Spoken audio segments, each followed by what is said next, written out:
Hello and welcome to Soups and Sabers. My name is Jordan. With me today is Chris. RT Chris. Oh, I'm excited. Good stuff to talk about today, and some of it will be really positive about. Some of it will be kind of a little more mixed about. It should be fun.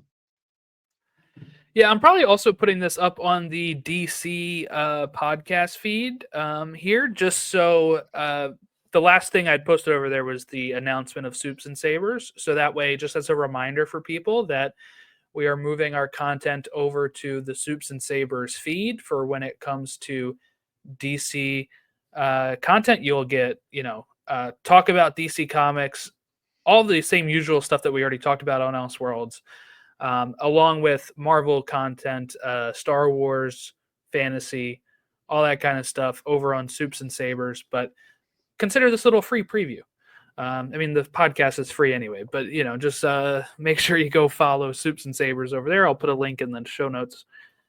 Um, yeah, so we got a Slate update that James Gunn and Peter Safran shared, and then we got the first look at Lanterns that was shared as they started filming a couple uh, weeks ago, or last week, or this week they started filming, somewhere around there. Okay, so I guess let's start with the Slate updates here. That'll probably be the bulk of the show. So they had a press room, like a press at the Warner Brothers studio lot in Burbank. They had a little. They said it's in a screening room on the lot that they did their initial Slate reveal with the press. They also went ahead and had another little update with the press. I think it was last Friday, and the news came out on Monday. Um, okay, so some of the updates that they have are that some of these things that were announced previously are on a little bit of a hold as they tried to get scripts sorted out, or maybe they realized there was better characters or story stuff to go forward instead of that. Um, so one of those is uh, the Waller series kind of got put on the back burner. What I thought was really funny about this, Chris, is that there was literally a little bit of leaks, or I guess maybe fake leaks, a few days before this announcement, where people were saying this person is being cast in the Waller series, and then it turned out that thing got shelved for a bit. So Oh, I preemptively laughed because I thought you were going to say, "Well, we have Waller and everything anyway." that's true. So I was getting ready for you to go on your spiel about that, how Waller's connected to absolutely every project. It's like 6 degrees of Waller. So, but yeah, it is funny that they were doing that because obviously, no, they weren't. Right. So we have a little bit of update on that. Waller, he said, is just taking a little bit of a back seat for now while they get the scripts where they need it to be. Um, Another one that is kind of taking the back seat here a bit is Swamp Thing. He always said that was further down the line anyway, and Mangold is currently working on. He just finished his Bob Dylan movie, but he is scheduled to start work on a Star Wars movie probably before Swamp Thing. So, um, we're going to see how that goes, I guess, later on down the line. But Swamp Thing by James Mangold was always going to be a little bit less connected anyway. It was more of like his vision. So I'm not too worried about that actually getting pushed back. No, I'm not too worried about that. The only thing with Swamp Thing is I would like it to be connected enough to, maybe Justice League Dark kind of stuff. But, you know, I I'm not in a hurry for that. I don't think the story is really setting any of that up anyway. So, you know, uh, I'm good with that. Just make a good movie when it comes. Yeah. Yeah. They are also putting the back burner on the back burner to the Authority. Um, Gunn said it's a very, very big movie if you're going to do the Authority properly. Actually, Safran said that. And some story elements, perhaps, that are in Superman and some of the other films that we've fast tracked. Hold on. My screen just refreshed and now I lost my spot on it. Step a little bit on the Authority. Gunn added that the script was also having a harder time coming along, said the film hasn't been much of a priority because it's being everything else is going towards Brave and the Bold and Paradise Lost. So it's those two are kind of moving further ahead than what Authority was. Yeah, and Authority was one of the ones that scared me for a few reasons. The first reason is that nobody really knew the Authority going in, and the second reason is that I thought it was going to be an early, dark and gritty, probably R-rated DCU movie, and I thought it could end up being the DCU's version of Batman vs Superman, where there was just a bunch of negative vibe around the film. It's funny because when James Gunn took a picture with Zack Snyder and was messing with everybody, and they knew they were messing with everybody, everyone said, "Oh, maybe he's directing the Authority," and that kind of speaks to my point with why I was worried about the Authority in the first place. But I mean, obviously, there was nothing to that. But I, the Authority was one I was like, I wasn't 100% sold on as part of the slate. I'm glad if this is the one that's being pushed back a little bit for those reasons. They said they are moving forward with Paradise Lost and moving forward with Booster Gold. They originally had a showrunner slash creator who had expressed interest in the show, but ultimately passed on it or didn't lost interest or something. I think is what Gunn said. There was rumors Danny McBride was interested in show running Booster Gold, and maybe he just got busy with some of the stuff on his plate. So I could see that was maybe the case as well. But it seems like those two projects, Paradise Lost and Booster Gold, they want to continue developing. Like they're really trying to get those, while some of the other ones are maybe falling a little bit behind. And if you just like pay attention to what people were talking about, like a year ago, maybe almost 2 years ago, with the Almost whole, two, yeah. yeah, with the slate coming out, I think Booster Gold was always something that grabbed people's attention because it's got a more of a comedy vibe. Like it should be more fun TV show too. And then Paradise Lost, anything that connects to Wonder Woman and Themyscira, it should be a priority. I mean, you can't have the DCU without Wonder Woman in it, and this will speed that process up.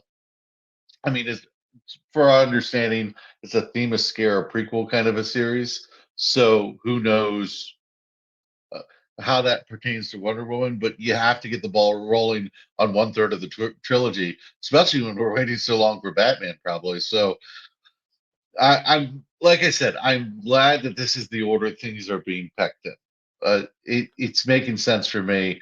There's nothing that I'm like, oh no, I'm disappointed, or you said this and I'm going to be angry. Not, I mean, this is kind of the way I would want the ball to roll. Yeah, two projects that have kind of leapt everything else right now is Sergeant Rock and Clayface. They were not on the slate originally. We do know Clayface is filming later this year. They're looking at a director right now, and once they get him signed, they'll start casting. So if you're hearing any casting rumors about this movie right now, take those with a grain of salt right now, Yeah, because they don't even have the director firmly attached. It's almost like they're in talks. They just haven't signed the dotted line yet, is what it sounds like.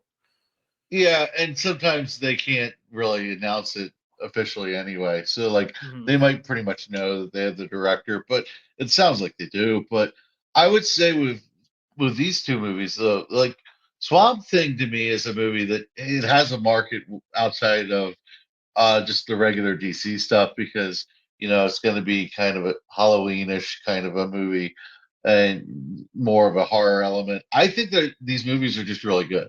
Like I think that they jumped the line because James Gunn is like, okay, these are ready to go. We're ready to roll on these. This looks good. Let's do it. I think if quality is the end all be all with the DCU, like James Gunn says, I think that's going to mandate being first in line. And I don't know. People are worried about, oh, should you start with Clayface? Oh, you Clayface. I'm like, trust me, if you put a good movie out there and it does even okay, it doesn't hurt anything. Here's the thing.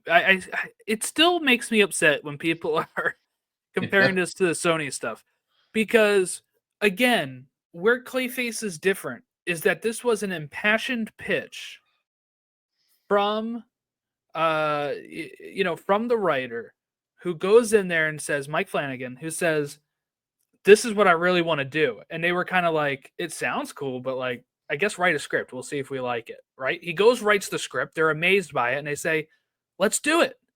And you get $40 million to make this movie. And that is going to make the line for success a lot lower than what some of these Sony movies are doing, or what some of even these MCU movies are doing, where they're spending 180 million, $200 million on a movie that maybe could have been made a little cheaper, and have a little lower line that needs to be hit to be a success. Clayface can come out and be a hit movie for probably making $100 million worldwide.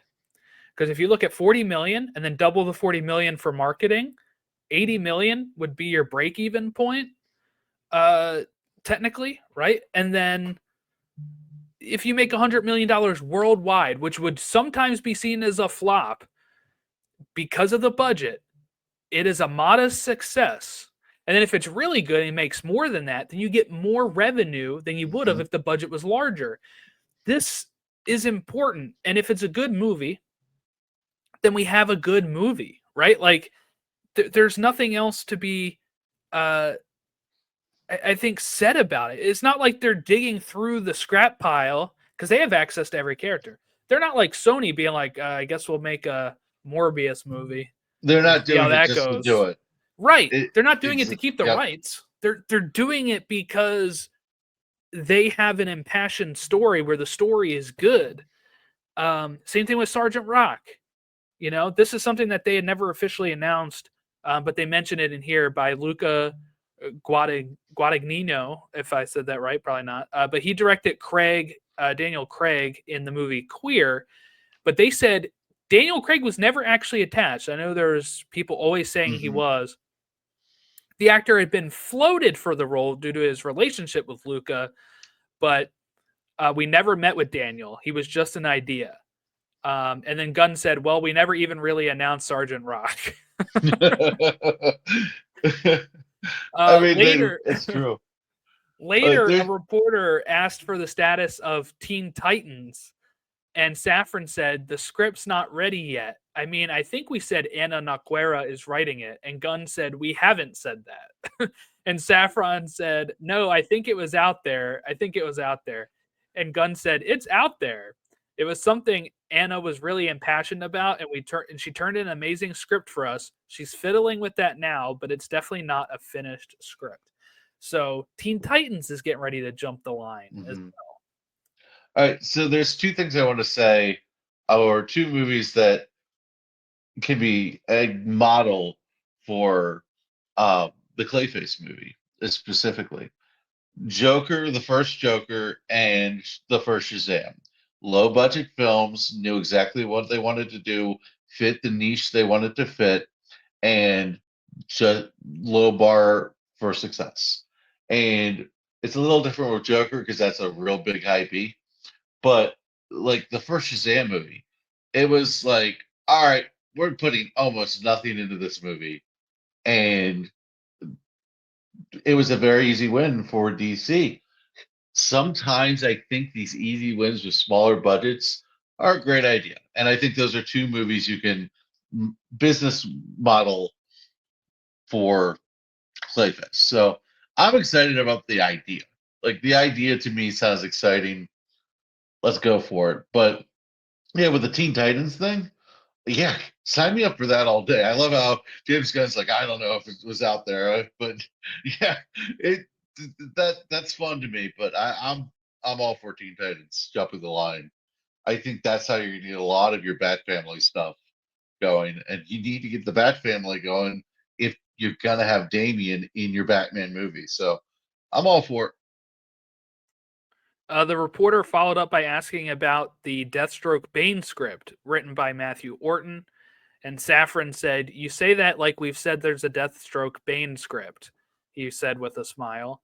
He did confirm that Orton is working on a script with DC Studios, which Gunn said is something kind of like a Deathstroke Bane story. So it sounds like maybe that's not going to be the only characters in it, or, you know, whatever. But it's out there. It's a possibility. Okay. Then they mentioned it says even the possibility of a new movie or TV show featuring one of these characters as a development projects that may never come to pass for a host of reasons is enough to unleash a torrent of headlines. Gunn and Safran have clearly decided it is worth the trouble to maintain an ongoing open dialogue with the media and with fans about what they're doing. But it is also evident that their decision still comes with its share of headaches. After fielding the question about Pattinson playing Batman in the Brave and the Bold, not Brave and the Gold, but that'd be like a cool Booster Gold Batman crossover. Oh, hell yeah. For example, Gunn sighed in exasperations. These questions become headlines because they say, "Have you ever talked about this?" He said. "We've talked about literally every permutation on the way to come into this job. In terms of how we're going to handle it, what actors we're going to continue over, what we're going to merge, we've talked about everything. Have we ever talked about Grant Gustin? Yeah. Have we ever talked about Robert Pattinson? Yeah. We've talked about all of those things, but serious conversations, no." And there was another time where he clearly stressed in this that the Batman is an Elseworlds tale. So hopefully, fifth time is the charm here, and we can stop asking Gunn those questions. But I'm assuming these questions will continue popping up until the Batman Part 2 is being filmed and maybe even released and it's going to happen contradicts. until there's a Batman cast for the DCU. Yeah, it's going to sadly. happen. And that's going to be a while off because, again, we don't cast until we have a script. We don't, until the script is ready, we don't do anything. Quality first mindset with James Gunn. So, yeah, we're going to be in this hellhole forever. I do feel very confident, though, that this is the reality that we are living in and that there's no way that Pattinson becomes the DCU. To me, the door is closed. And because the door is closed, I can stop thinking about it, stop worrying about it. I entertain the idea. I think I like the idea of merging Pattinson's Batman to the DCU more than you and Ron did. But it really just comes from a place of I don't want to waste what we have in Robert Pattinson in the, ridiculous turmoil of waiting for the Batman Part 2 and then trying to get another Batman going.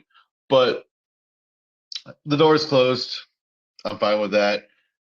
The internet's going to keep it open. But we've heard it straight from the source enough times that it's getting a little ridiculous to keep wondering.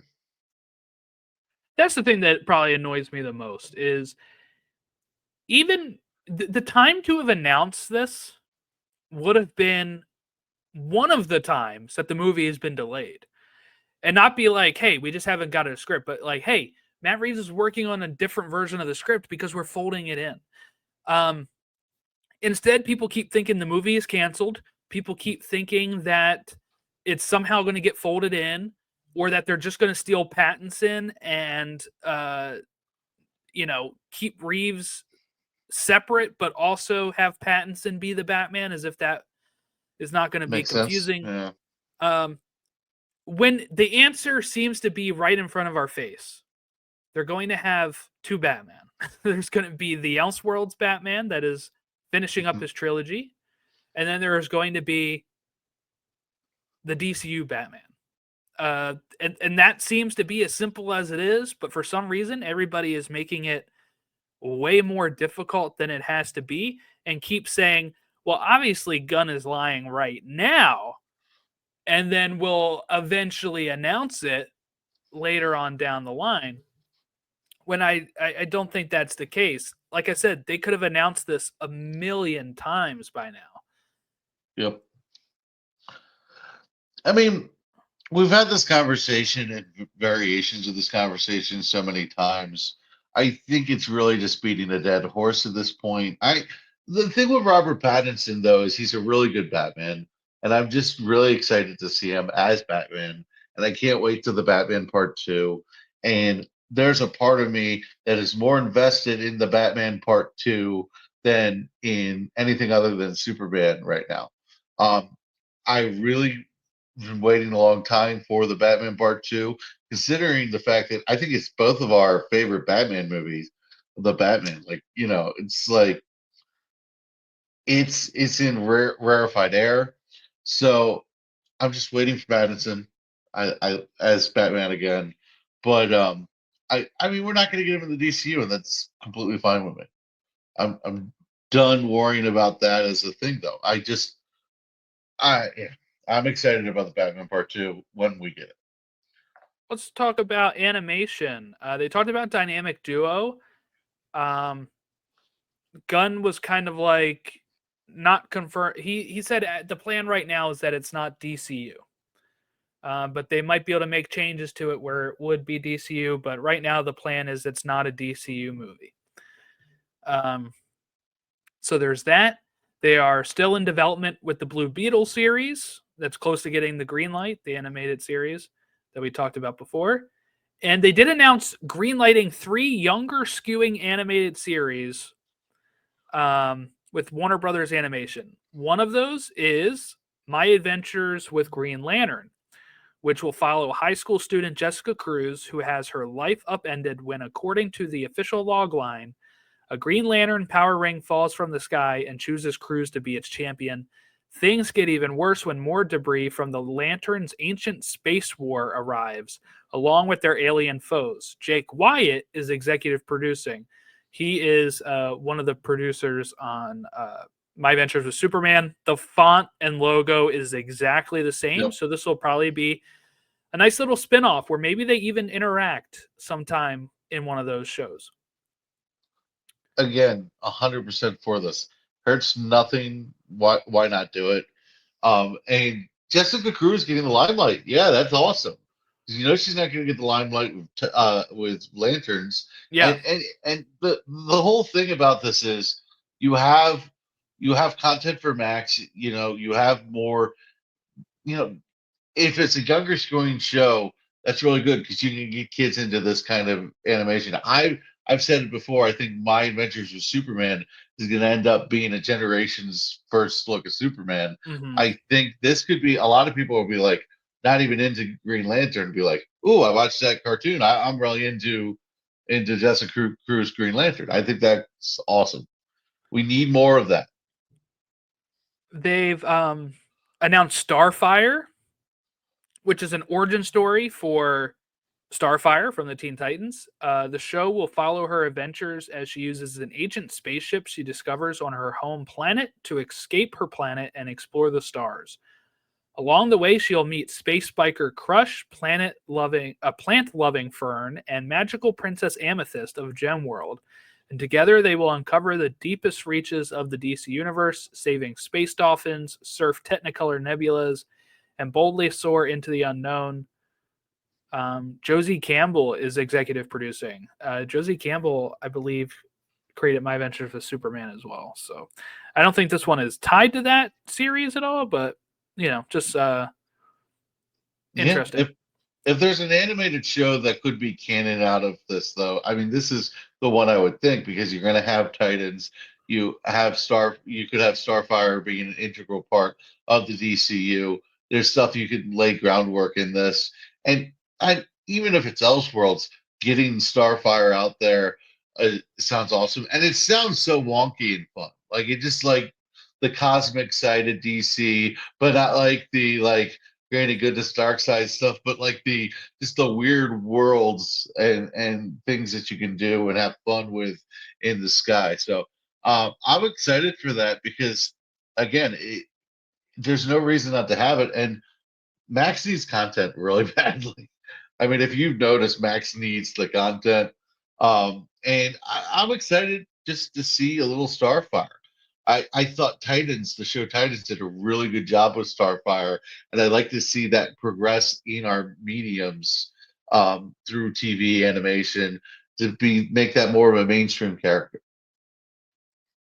DC Superpowers takes place at the Alliance School of Heroes and focuses on new planets Lightning, Flash, Plastic Man, Aquagirl, Green Lantern, and Terra, who level up their powers under the supervision of Principal Martian Manhunter in the hopes of one day graduating and becoming the next generations of Earth's defenders. My thought process on this one is that this would be, maybe I'm wrong. I feel like this is going to kind of be like the Spidey and Friends series that's on right now. Like, I feel like it's going to be aimed at the even younger than maybe what these other ones are, because it's talking about them in a school setting, learning. Like, it feels like it could be one of those type of series, leveling up their powers and whatever. I could be wrong, but I just feel like then that. When we're babysitting my niece and nephew, Yeah. I'll have some DC to occupy us. That's great for me. I win that way. But yeah, the Spidey and Friends is it's a frequency that's like only a certain age can really get on. So if that's the case, then hey, we probably need content for them on the DC side, because I was wondering, I was going through Batman the Animated Series, and I'm like, at what age do I tell my brother go for it? Any age. I feel like 5 or 6 would kind of be the sweet spot. I feel like I watched it. I mean, I was probably 1 when it came out, but I feel like I watched it like from then on. I feel like it's a little darker. It's a little, I don't know. It's what, TVY7 or something? Oh, it's for kids. It's definitely for kids. Yeah. But yeah, it's one of those family shows. I feel like you could watch it with anybody. Yeah. Okay, so this is something I found very interesting on Variety, and it's going to tie in the lanterns here. They had a subsection called the Wider DCU Story, and it says there were times when it sounded like the creative mandates Gunn and Safran had set for the larger universe were somewhat at cross purposes. On the one hand, Gunn said that they remain steadfast in making sure that each of these projects works as a standalone project, so that you can see Superman and you can watch Lanterns without having to see both of them. On the other hand, Safran said the entire reason they're relaunching DC Studios as an endeavor unifying all projects across film, TV, animation, video games is that people want to see these iconic characters interacting. To that end, Gunn said that he has mapped out a roughly 6-year plan to tell a wider story that would result in a culminating project akin to Marvel's Avengers, though he still insists that each individual project works as its own thing. It isn't like they're chapters of an overall story, he continued. They're characters that are part of an overall story. That may seem like a distinction without a difference, but Gunn is clear that he knows what the overall story is heading to. I'm intimately involved in all of that. So here's my thoughts on this, because I think this ties in with what the Chris Mundy was saying about Lanterns not being part of the larger story, and then people saying, well, like Ron being like, well, Gunn said the total opposite. I think what we're seeing here is that some stuff, of course, will feel sequential, and when you watch it, will make sense for people that are the hardcore that are watching every project. But just like I would say phase 1 of the MCU, fairly disconnected movies that culminate in the Avengers, where the Avengers isn't really continuing a story from either of those movies. The closest one it's continuing is Thor, because Loki is there, but it really just feels like what he's saying is like they're all part of a larger story. These characters are going to appear in those stories, but you don't have to have seen everything to understand what you're getting in this. And to me, I think the most that MCU hits like that is Phase 1 and Avengers, because Avengers, I know people that saw that without watching any other Phase 1 movies, and they understood the characters, they understood the backstories, and they had fun with that movie. And guess what? The good thing is, once they liked that movie, they were able to go back and watch those other movies and get more enjoyment out of those because they knew the characters. So when they rewatch Avengers, things are maybe hitting a little bit differently than they would have. But I think this is where people are kind of getting confused, is they're expecting more like Phase 2 and 3 Marvel, where we're starting to get Infinity Stones sprinkled into these movies, or Thanos name drops sprinkled within the movies. And I don't think that's what Gunn's heading to. I don't think he's setting up something like that will pay off in a movie. I think what he's doing is he's setting up these characters, and then all these characters are going to interact in a movie, but they might be going up against a threat that they haven't seen or we haven't seen yet. And it'll still make sense for first time viewers, and it'll really hit and make sense for us who have seen every project. So I think that's where I'm leaning on this. I hope so. I I hope that's right. I was a little disappointed at first when I saw this because I was like I was told that Lanterns is going to be pivotal and to the larger story, and then it's saying it's kind of its own thing, and I was a little frustrated with that. But if it's more that it's its own thing, it doesn't like have any like references to Superman, or the events of Superman really have nothing to do with it, but these characters will end up having something to do with each other down the line. I'm for that. I'm okay with that. And I want self contained stories in the sense that I don't want to go into a movie with a bunch of homework, because I think we're seeing that doesn't work. Um, I I just, especially with like the fatigue and everything, I want Lanterns to really knock it out of the park more than anything, because if Lanterns flops, it's going to be really hard for Green Lantern, because Green Lantern really has never had a huge win in a movie. Like I feel like this could be a lot like, not to compare it to Ryan Reynolds because Ryan Reynolds played Green Lantern, but I feel like it could be like Deadpool, whereas they kind of did Deadpool with the X-Men movies, but they kind of didn't, and and it wasn't received the same way when it came back. So I feel like this is Green Lantern's chance to become a big brand in the movie side of things. Obviously, they're a huge legacy in comics, and this is Lantern's big chance for Green Lantern to mean something to the general audience. I think it's impossible that Lanterns will flop. With it being an HBO show, they moved it from Max to HBO, which pretty much just means it's also going to be on both, right? Like Penguin was. Mm-hmm. When you have the people behind the cameras that are going to be behind this show, when you have the writers that are attached to this show, when you have the cast that is a part of this show, I really feel like there is something special brewing with this. And it is going to bring the lanterns to the most prevalent they've been in pop culture, maybe ever, I'll say. Because how prevalent are they in pop culture? Jon Stewart, because of the cartoon. Yeah, Jon Stewart because of the Ryan cartoon, Reynolds, because of the joke the movie was to people. Like, that's the and legacy. Sheldon Cooper wearing the shirt. That's about, Right. And even then, people may not even know what shirt he's wearing, right? Yeah, fair. I really think I have so much faith behind. They just released some of the directors, and some of these people have worked on things like House of the Dragon or Watchmen, Lost. I mean, look, Damon Lindelof was the showrunner for Watchmen, which is, by all accounts, people really loved that HBO show, critical darling, and he is behind this with Tom King and Chris Mundy. And Damon Lindelof was also behind my favorite show of Lost. He stepped it up with The Leftovers on HBO as well. So he has history with HBO, with Watchmen, Leftovers, and this. I think, well, let's pull up the first look.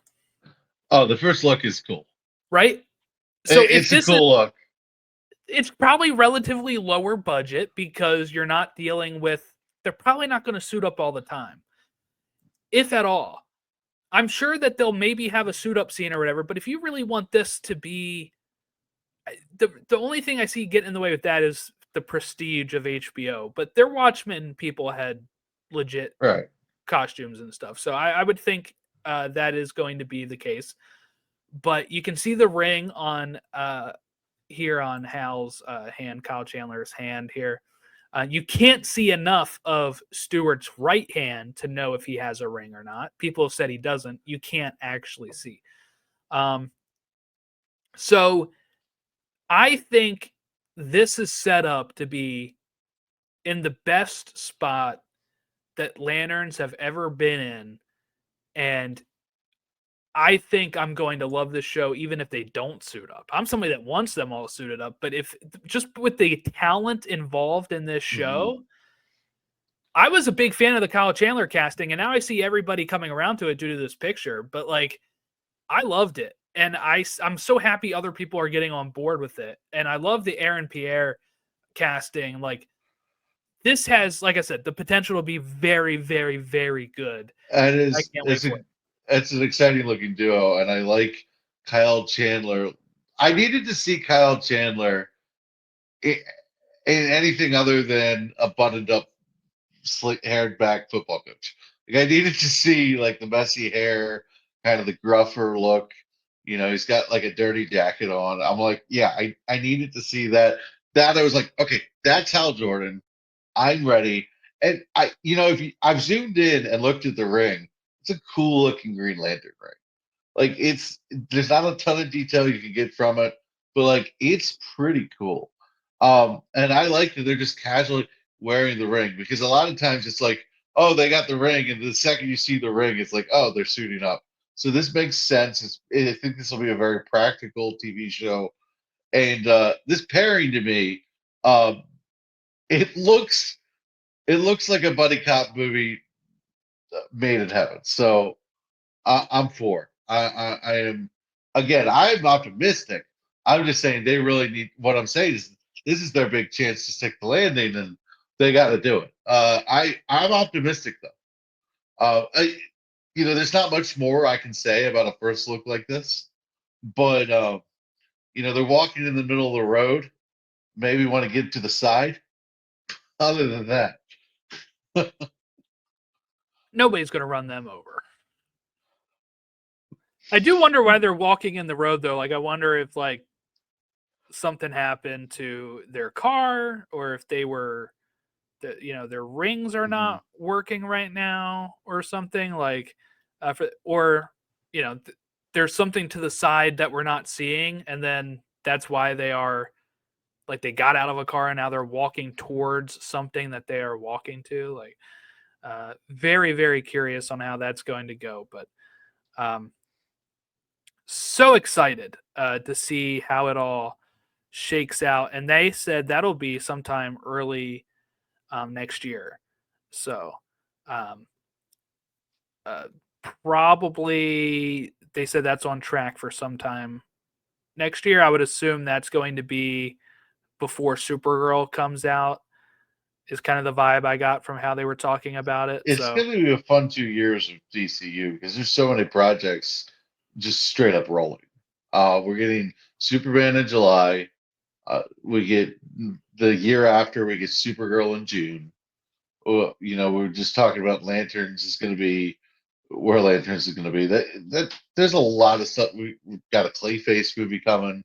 There's a lot of stuff being delivered here, and don't forget Peacemaker season 2 is coming too. Yeah, they said that's on track for August. Fun 2 years.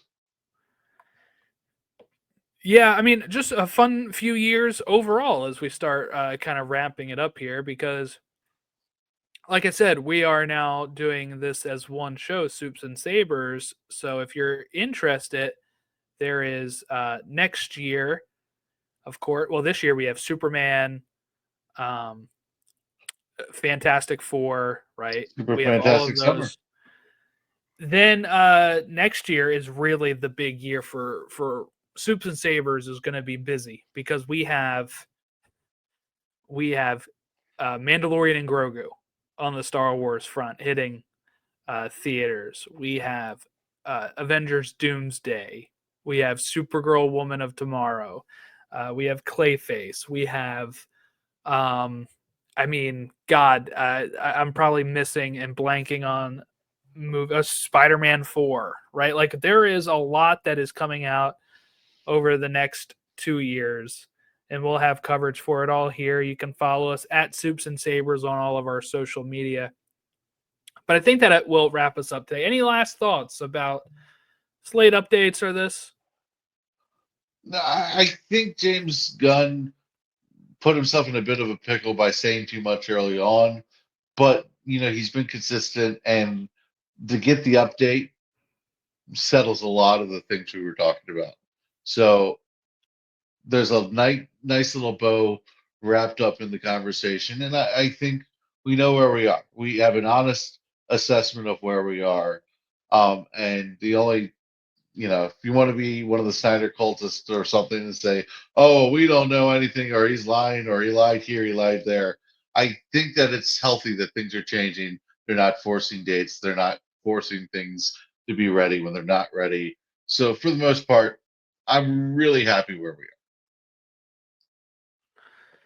All right. Well, thank you all for watching and listening. Tomorrow, Monday, March 3rd, if you're listening to this, we will have the premiere of our draft with Whitney Van Lanningham from Guardians of the Galaxy. We did a DC villains suit draft. So drafting suits from live action, movies, TV, video games, comic, certain runs, certain artists, whatever. Started lasers.